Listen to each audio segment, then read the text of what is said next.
Una sociedad parasimpática. Releemos la contingencia desde una mirada neuropedagógica inclusiva y con pensamiento crítico. Hola a todos y todas, bienvenidos y bienvenidas a un nuevo capítulo de Una Sociedad Parasimpática. De nuevo aquí Felipe con ustedes y mi gran amiga Marcela Andrews. Marce. Hola Felipe, ¿cómo estás? ¿Cómo están todos? Bien por acá. ¿Perdón? Siempre les pregunto, te digo, ¿cómo están?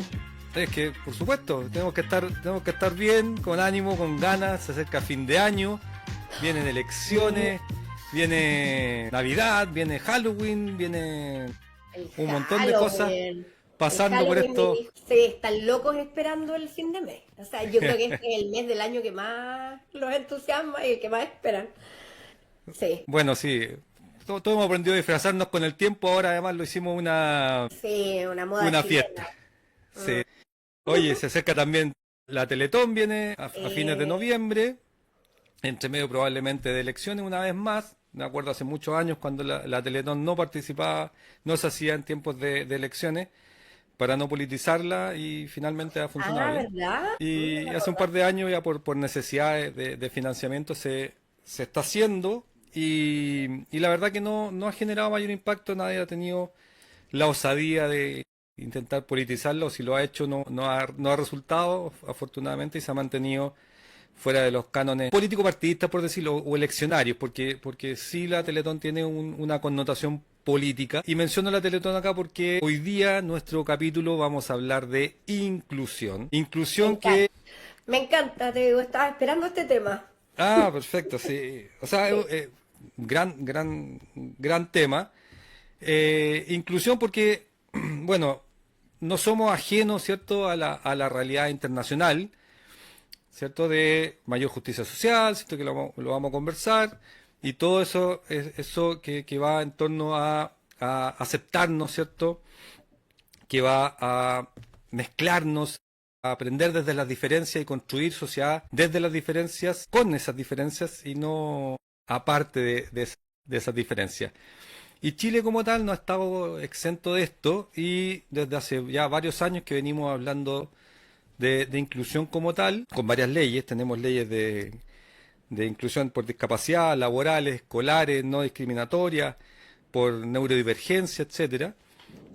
Y lo que nos convoca acá hoy día, queremos hablar principalmente desde la inclusión, pero en la inclusión, y vamos a decantar hacia la inclusión escolar. Para dar un poquito de contexto, la inclusión partió quizás en Chile, esta conversación, con precisamente lo que habríamos la Teletón. La Teletón puso un tema sobre el tapete que no estaba. Bueno, hay que decirlo también que la Teletón no nace en Chile, por supuesto, viene de otros países. Es una gesta, no me gusta decir solidaria, porque ahí yo tengo un concepto distinto de la solidaridad entendida como la Teletón. Para mí la Teletón es una actividad de caridad y no de solidaridad, porque implica el dar dinero para que otros hagan. Y esto empezó con esta forma de recaudación, ¿cierto?, para poder ayudar, de Estados Unidos. En México también hay Teletón, bueno, y en muchos países se ha replicado. Y puso un poco el tema sobre el tapete. Muchos años después, la Teletón nació el mismo año que nací yo, además, tiene 47 años, va a cumplir este año, 78. Un lolo. Luego tuvimos algunos temas, por ejemplo, con el asesinato de Daniel Zamudio, que derivó en la ley de no discriminación. Sí, y a que habláramos todos en el país de no discriminación, por supuesto. Ahí como que me da pena decirlo de esta manera, como que se ponen de moda temas, pero en el fondo son temas cruciales que deberíamos tener claro desde siempre. Pero las sociedades en vías de desarrollo avanzan así, ¿no? Un poco en la legalidad en conjunto con lo que van viviendo, porque la ley de no discriminación es más o menos a propósito de eso, si no me equivoco, ¿no? De lo que ocurrió Sí, con la ley Zamudio. De hecho, le pusieron ley Zamudio, ¿no? o sea, sí, bueno, le ponemos nombres Sí, de la personas llama. muchas veces a las leyes, y efectivamente se le conoce como ley Zamudio, pero es la ley de no discriminación. Ujú. porque no solamente toca temas de diversidad sexual, sino que también de religión, clases sociales, etcétera. Pero hay Sí. un gran punto que tú tocas, Marce, porque yo creo, y esta es una apreciación personal, es que en Chile la legalidad generalmente es muy reactiva y por eso que tenemos nombres de personas, porque hacemos la ley después de que pasan las cosas. Tenemos la ley Emilia también, ¿cierto? Sí. Y en general se trata así, tenemos la ley Rigarte Soto, porque llegan después. Y eso tiene que ver con que Chile intenta hacer los cambios sociales desde la legalidad y no desde la sociedad. Es decir, la sociedad no ha empujado, ¿cierto?, una legalidad que entregue estos parámetros, sino que una vez que suceden y un descontento social, ¿cierto?, y una presión social, nos ponemos en campaña de solucionar estos temas. Y eso ha pasado también con un montón de otras leyes, pero también en estos casos también la ley TEA, porque llegó cuando ya estábamos hablando de discriminación por casos de neurodivergencia en colegios, ¿cierto? Y cuando empezamos a entender recién esto, no se trató de, por ejemplo, de hacerlo vía leyes, sino que cuando empezamos a ver que esto generaba un problema, tuvimos que ponernos de acuerdo y la forma que tenemos en Chile de ponernos de acuerdo siempre ha sido a través de las leyes, nunca ha sido a través de una conversación, Hay, un hay debate muchos, social. hay muchos que son bien críticos de eso, como que somos demasiado legalistas, qué sé yo. Pero Félix, que yo pienso, ya que estamos en un espacio de opinión antes de exponer algo más técnico, eh, yo no siento que esté mal, por decirlo de alguna manera, que sea la sociedad la que va empujando los proyectos. O sea, en el fondo, la que vaya poniendo los temas de lo que le importan de relevancia y los políticos se vean obligados un poco presionados, porque al final es presión social, para legislar en base a lo que para nosotros es prioritario. Si la lata es que sea a propósito de algún incidente, como por ejemplo la muerte de alguien, el accidente de alguien, no sé, ojalá fuera reflejo un poco más de nuestros valores, de lo que nos importa, ¿no? Pero también nuestros valores y lo que nos importa, como para nuestra sociedad, se ve reflejado en el voto de las personas que elegimos para esa legislación. Entonces, como que hay una opinión que uno emite antes como sociedad, que en el momento de elegir.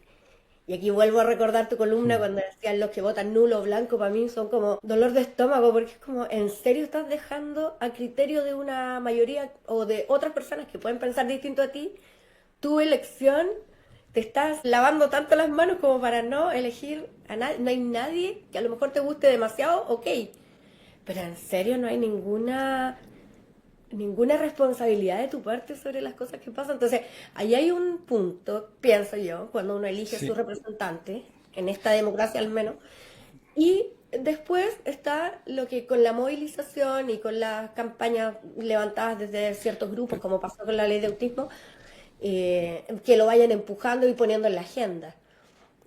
A mí me pues parece, desde mis valores, que está correcto, que sea la sociedad la que empuja. ¿Cachai?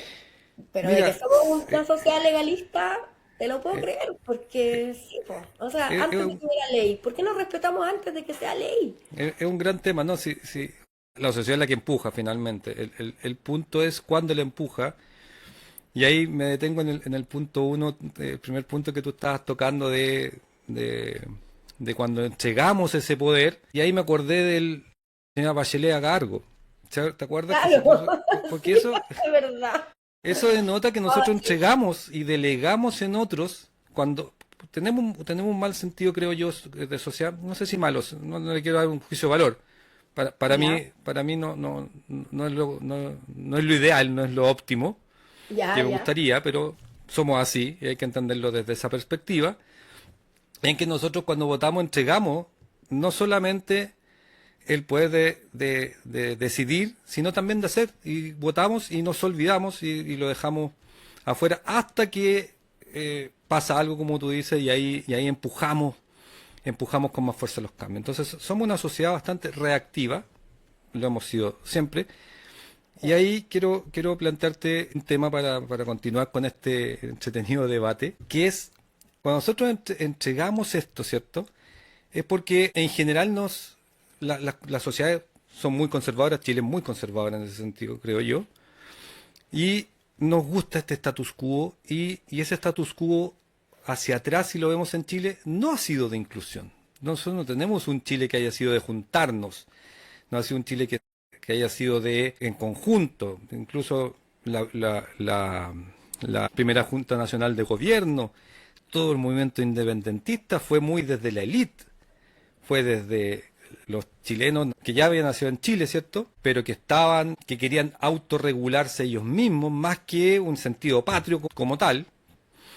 Todavía no en general, pueden haber Sí, te fuiste existen súper casos, atrás. pero habla Pero es parte de nuestro país. la Como- concepción de nuestro país siempre ha sido de no juntarse, ¿cierto? De separarse.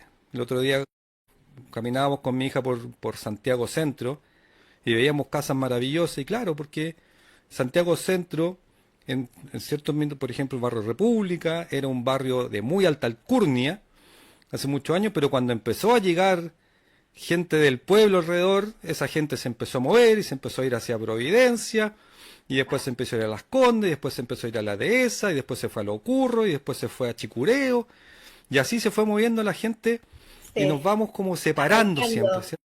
arrancando, como decía tu colega. Arrancando, arrancando. Y eso pasó con la educación también. Y eso ha pasado con la educación. Entonces, hasta la marcha de los pingüinos 2007, teníamos un país, ¿cierto?, de tres niveles sociales de colegio. El colegio privado, el particular subvencionado y los municipales, ¿cierto? Ah, tú estás relacionando lo que son las vías administrativas con una cuestión de clase igual. Por supuesto, por supuesto. Y no, Eso fue un paso inevitable un poco, porque también antes, o sea, hace muchos años, yo me acuerdo que había, dentro del universo de colegios particulares subvencionados, también habían distintos precios, distintos mundos que lo que el colegio público. O sea, yo en lo personal eh, opto por la escuela pública, por la educación pública. Pero había muy poca gente y hasta ahora que pudiendo pagar un colegio particular o un subvencionado va a elegir la educación pública. Conozco otros que sí, pero me atrevería a decir que la masa, la mayoría de las personas, paga lo mejor que puede pagar. Entonces es heavy como ahí también se va desgranando, po. claro, claro, y paga lo mejor que puede pagar, entendiendo la educación, ¿cierto? No quiero volver atrás con el debate de un bien de consumo que se habló tanto durante tanto Oh, tiempo, pero entendiendo la educación como una entrega simplemente de contenido. Y la educación probablemente es mucho más que eso. Y sí, siento yo que las leyes de inclusión escolar también apuntan a que aprendemos de otros y también tenemos que abrir la puerta para que esos otras personas que estaban vetadas de esa educación, ya pública o privada, etcétera, que ujú. por motivos ajenos a lo académico no podían ejercer su derecho a educarse, quizás por infraestructura, ¿cierto? En caso de personas con alguna discapacidad, o por temas de cómo se entregaban los contenidos, ¿cierto? En temas de neurodivergencia. Y ahí te quiero llevar a que nos cuentes un poco cómo se trata hoy día la inclusión a las Sí, personas neurodiversas. sí, sí, sí, no, me gustaría precisar un poquito breve antes, para poner en contexto, porque a lo mejor no todas las personas que nos escuchan recuerdan que la ley de inclusión es del año 2015. La ley de inclusión escolar, que es la 20.845, tenía varios pilares, no era solamente el tema de la inclusión, de las neurodivergencias y qué sé yo, pretendía ir a abordar un asunto social, ¿ya? Porque acuérdate que plantea como uno de los pilares el fin del copago, el fin del lucro, la regulación de la admisión, que eso quizás nos toca más como tema inclusivo, digamos, de neurodiversidad y qué sé yo, porque todos los colegios que recibían estudiantes cuyo financiamiento iba a ser estatal, entonces empezó a hacer que los procesos de admisión fueran más inclusivos, transparentes, abiertos. No me acuerdo si el sistema Sí, SAE perdón. surge de aquí, Sí, pero ah, se plantea como la no discriminación y se le puso ley de inclusión. Dígame. sí, es que ahí, ahí hay un tema bien interesante que primero partió con la inclusión, parte de otra ley que es la no discriminación, que de hecho es de la ley Zamudio. Sí, O Sí, sea, sí, sí, se mezclaron ahí y efectivamente dijeron, si tenemos platas públicas no podemos discriminar porque estaríamos contra la ley de exacto. Es como discriminación. que una haya empujado a la otra, decís tú. Exacto. Ya. Y el tema SAE es muy entretenido que tú que lo menciones en este punto porque finalmente el sistema SAE, para mí, y esta es una opinión súper personal, no es ni chicha ni limonada. Terminamos en un menjunje muy chilense Sí, está en todo el mundo donde enojado con el sistema, ¿sabes? y a nadie le gustó, por supuesto, Por porque acá no al dejó. menos en Villarrica está todo el mundo enojado. Pero fíjate que en Estados Unidos te voy a contar una anécdota. En Estados Ujú. Unidos, el país que para muchos es el país de la libertad, ¿cierto? Y la Sí, libertad de elección, un etcétera. referente, indiscutible Cuando, referente. exacto, cuando tú vives en un lugar y vas a inscribirte a un colegio, te dicen ese colegio.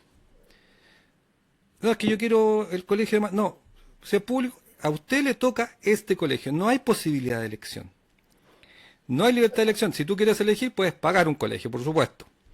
Pero en las escuelas municipales, o sea, estatales en ese caso, Ujú. no se elige por varias razones. Una de ellas es porque hay una planificación centralizada de la ciudad. Por lo tanto, eso ayuda a generar comunidad de las personas que están alrededor de ese colegio, mejora el tráfico, por ejemplo, porque todo el sistema de Ah, transporte de los buses amarillos, ¿cierto? Que uno ve, ah, claro. Sí. recorren a ciertas zonas y no se Hay tienen que aspectos alejar. operativos indiscutiblemente. Sí. Exacto, entonces tienen ese sistema. Y cuando lo trataron de implementar acá, gente se opuso, dijo, no, yo quiero elegir, y se armó este menjunje que terminó en una tómbola que sí tiene una de las facultades que tiene el sistema SAE, o de las priorizaciones que tiene, es la cercanía, por ejemplo, que tiene que ver con eso. Hay varias prioridades, pues claro, la cercanía. Sí, Está el tema de si están o no los hermanos y eso es prioritario por sobre si hay o no papás trabajando en el colegio, que igual está muy bien eso. ¿Sabes qué? A mí como opinión, no es obviamente, una opinión personal, no representa la editorial de este programa, pero a mí me gusta el sistema, ¿sabes? Porque permite que entendamos que todos los colegios tienen que ser igual de buenos. Cuando yo elijo un colegio bueno, ¿con qué criterio? ¿En qué criterio me baso? O sea, cada vez que a uno le restringen la libertad de lo que sea, uno se engrifa. Eso nos pasa a todos, yo creo. Pero si tú lo piensas bien, la misión que yo tengo como apoderado, que tú tienes como apoderado, es velar porque el colegio donde está tu hijo sea bueno, independiente del colegio que sea. Entonces, en ese aspecto estaría correcto. Lo que pasa es que a lo mejor el sistema sabe quizás un poco muy vanguardista para lo que quizás nuestra sociedad ha conversado todavía respecto de lo que quiere como escuelas. Porque cachai que han pasado cosas y esto es un comentario muy breve, han pasado cosas en colegios de Santiago. Me he enterado, así como por la prensa, a lo mejor tú también, que hablan de tanta violencia, que todo. Ya abordamos el tema antes. Y los papás están, bueno, asustados y que no, pasó esto en este colegio, entonces me lo quiero llevar al otro. Sí, pues, pero es que usted concursó en un sistema en agosto, si no me equivoco, en septiembre, salen resultados, no sé si en octubre. Mira, la verdad no me acuerdo las fechas, pero es en ese periodo. Y si pasa algo en abril, es súper difícil que tú tomes la decisión de llevarte al colegio, al niño a otra escuela. Entonces, pero eh, ahí, perdón, con otra po. echa la ley, echa la trampa, porque lo que hace la gente que no quedó en el colegio que quería, entra al colegio que le asignaron, ¿cierto? Que salió designado y a principio de año lo cambia por aduciendo algún otro motivo. Entonces, Pero ya no es tan fácil porque hay listas de espera. eh, Mira, vamos a invitar a alguien que sepa más de este sistema para que nos explique bien. ¿Sabes por qué? Porque tampoco acá en Villarrica, donde yo estoy, tengo tanta opción. Los colegios son bastante homogéneos, hay poca diferencia entre unos y otros. Y yo creo que en Santiago lo que ocurre es mucho más, o sea, tenéis muchas más realidades, obvio, en la ciudad más grande, la capital, o Concepción, o qué sé yo, o incluso en Temuco, no tengo alguien que me haya contado su experiencia, pero yo creo que en las ciudades grandes se dan más esas dificultades, como que quieres elegir y qué rabia que no puedas, ¿cachai?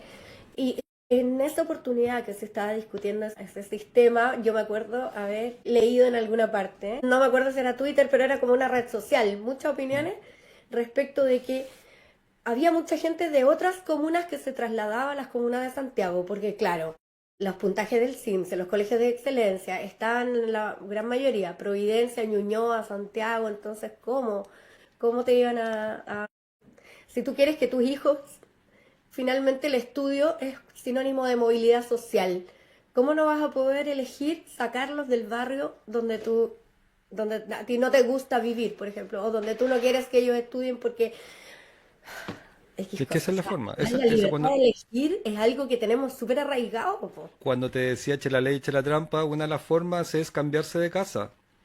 Y tú O dar otro en domicilio. abril o dar otro domicilio y efectivamente cambiarte. Si eso se hace, eso echar la ley, echar la trampa, porque uno de los Pero pilares es lo la dices como si proximidad. fuera válido eso.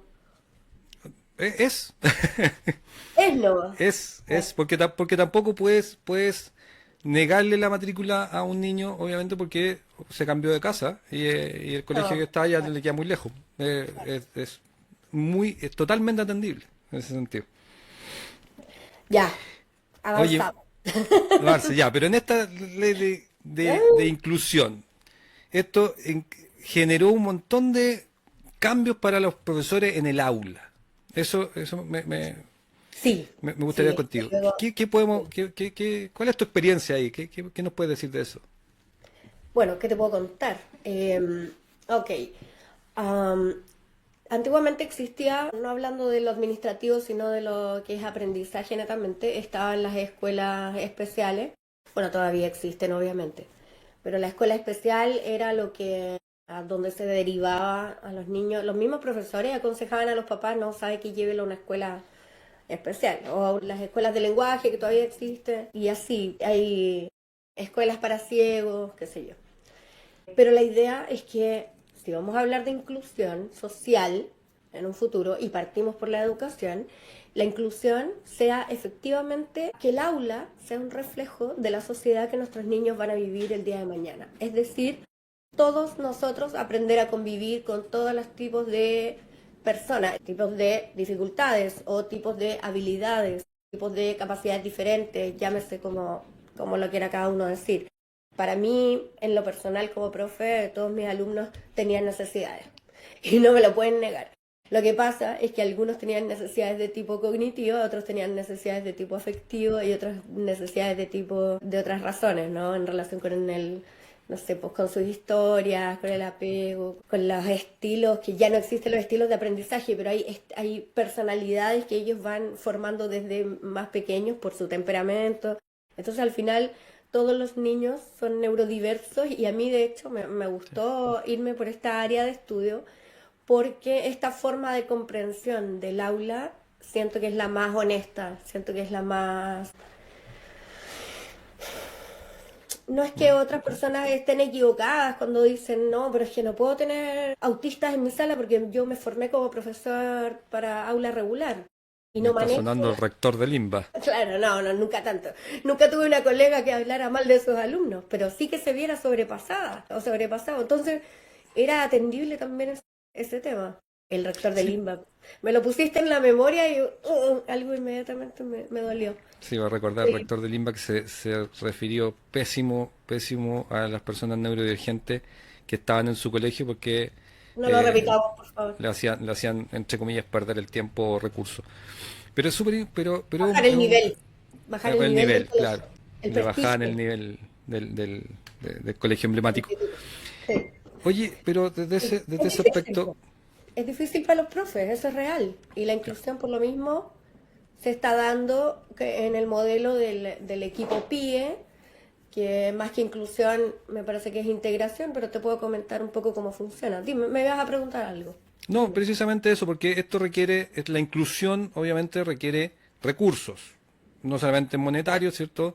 Sí. Infraestructura, tiempo, etcétera, y además de capacidades de los docentes y paradocentes y personal administrativo, etcétera. Todo un colegio tiene que cambiar, ¿cierto? Tuvo que cambiar para esta ley de inclusión. Comenta ahí cómo se enfrenta a esto, qué le podemos decir a esos profesores que nos están escuchando, profesoras, gente que trabaja en colegio. Sí, mira, el tema del financiamiento del programa de integración escolar viene de fondos públicos, esto es parte de una ley. La idea es apoyar a los estudiantes que tienen necesidades educativas especiales para que el colegio pueda hacerse cargo de las necesidades que ellos tienen. Entonces, hay niños que a ver, partamos de la base que lo que se dice en nuestra legislación es que ellos tienen barreras de aprendizaje que el colegio como institución y los profesionales del colegio tienen que ayudarlos a superar. ¿Ok? Claro.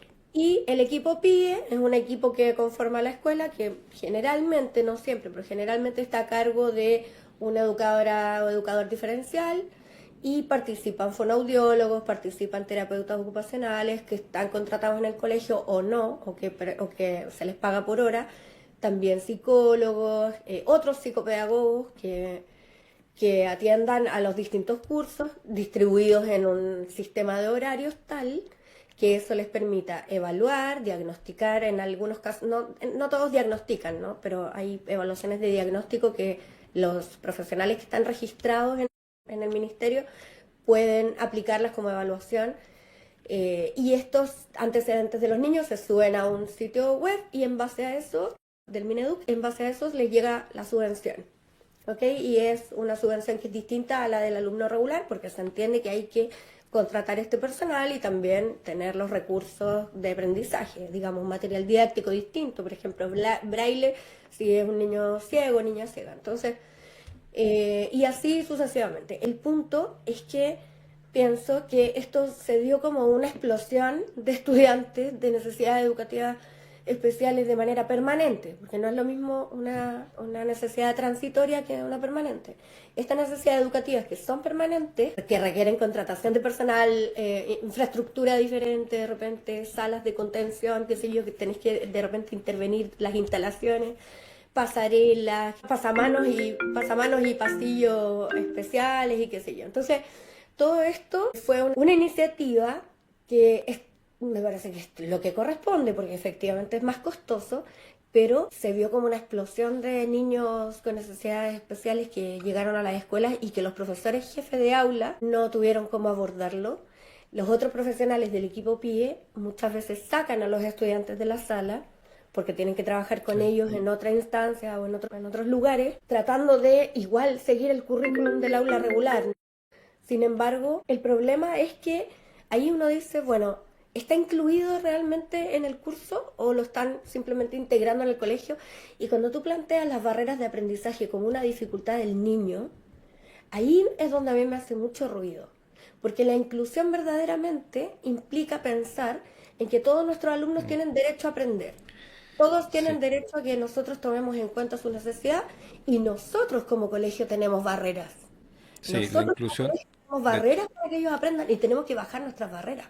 de hecho la inclusión es eso, es bajar las barreras, es para abrir el derecho que tiene el niño para acceder a esa educación. Entonces no es un tema que el niño tiene que superar esa barrera, sino que es el colegio, la sociedad la que tiene que abrir las puertas para que ese niño, niña o persona pueda ejercer su derecho en plenitud. Claro, claro, exactamente. Y ahí es un tema porque tú dices, bueno, ya, tenemos que hacer dando un ejemplo para no alargarme tanto, pero tenemos que ver la unidad de los romanos, tercero básico, ok. Pero tengo un estudiante que es no vidente, es ciego, a él le gusta que le digan ciego. Chuta, ¿qué dificultad hay en que adaptemos la manera en que estamos enseñando y preparando las actividades para que este chico efectivamente pueda recordar información, pueda entender formas de organización social, pueda entender la historia de Roma, qué sé yo, y luego, por ejemplo, exponerla, hablar de eso, con apoyo de los papás o del educador diferencial, poder ellos buscarles láminas y ellos entender o darles un aspecto de la sociedad de los romanos para que ellos la planteen, o un problema para los compañeros, pero a lo que voy es que se ve como este niño o niña tiene una dificultad, entonces vamos a hacer todo lo posible para que cambie eso, mientras que más rápido, más fácil y más adecuado que nosotros adaptemos nuestra metodología, lo que no significa que vamos a dejar de brindarle a ese estudiante el apoyo que requiere. En el caso de los niños TEA, no sé si en algún momento lo vamos a plantear o lo vamos a hablar en otra instancia, porque el caso del diagnóstico de autismo que también pareciera ser como un boom en este momento, pasan otras cosas. Y es que ellos no necesariamente tienen dificultades de aprendizaje ni nada, sino que sus dificultades pasan por temas emocionales. Y cuando los profesores se complican mucho es porque la desregulación no la saben o no la pueden manejar, o no tienen los profesionales que se requiere para poder hacer prevención de eso y integrarlos bien en el curso, qué sé yo. Entonces, de repente cuando un alumno o alumna tiene una necesidad educativa, no sé, transitoria, como era el DEA, que es trastorno específico del aprendizaje, o déficit atencional, o trastorno del lenguaje, esas son cosas que uno asume que es transitorio porque con la madurez, con el tiempo, con el trabajo intencionado de habilidades lo va a ir superando, ¿verdad? Pero cuando hay estudiantes con necesidades educativas permanentes, requieren apoyo, como lo dice su nombre, permanente. Permanente, sí. Toda su escolaridad. Y la idea es que Oye. su trayectoria educativa esté resguardada y en ningún momento la escuela se lave las manos con esto, como hicimos lo posible, pero si ya no se pudo, no, pues no, tampoco, bueno, es que la familia colabora poco, es que no, es responsabilidad del colegio, Sí, ¿cachai? efectivamente. Oye, es para hablar permanentemente de esto. Estamos en los tiempos, Marce, así que, Sí, es que eso te iba a oye, decir, es para larguísimo el tema, si quieres to- lo abordamos también en totalmente. Sí, yo creo que otro- vamos a tener que hacer un capítulo 2 del tema porque es muy extenso y no tocamos todos los temas que esperábamos. Así que nos vemos la próxima Claro, claro con que este sí, tema. sí, sí. Ya, Solo, perfecto. sí. Solo pedirte que lo volvamos a tocar porque mira que para la comunidad el tema de la inclusión es importante y muchos papás están con la duda de si están abordándolo correctamente con su hijo o no. Perfecto, ¿Cachai? sí, lo vamos a abordar desde esa perspectiva. Oye, Marce, muchas gracias a todos y Un todas. abrazo. Abrazos Chao. parasimpáticos, que estén muy bien. Nos vemos la próxima. Chao, chao, gracias. Una sociedad parasimpática. Releemos la contingencia desde una mirada neuropedagógica inclusiva y con pensamiento crítico.